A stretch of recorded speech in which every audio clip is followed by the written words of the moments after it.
మన బలహీన వర్గాల పిల్లల్ని బ్రహ్మాండంగా ఇంజనీర్లు, డాక్టర్లు, ఎంబీఏ, ఎంసీఏ చేయించిన ఏకైక వ్యక్తి డాక్టర్ వైఎస్ రాజశేఖర రెడ్డి గారు మన దేవుడు అని చెప్పేసి మర్చిపోదు. దాన్ని ఆసరాగా తీసుకుని ఆయన కన్నా 4 అడుగులు ముందుకేసి ఈ రోజు 50% మార్కెట్ యార్డులో పాలక మండలిలో ఆఖరికి 25 మంది మంత్రులుంటే 17 మంది మంత్రులు బీసీ, ఎస్సీ, ఎస్టీ, మైనార్టీలకు ఇచ్చి గౌరవించిన ఏకైక వ్యక్తి మన లీడర్.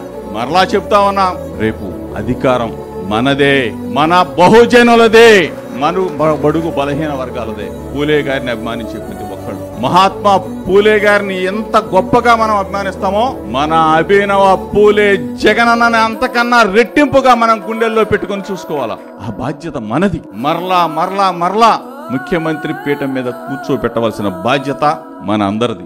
జగనన్న పరిపాలనలో 2.0 పరిపాలనలో మనదే పరిపాలన, మనదే అధికారం అనే మాట కార్యకర్తలు, లీడర్స్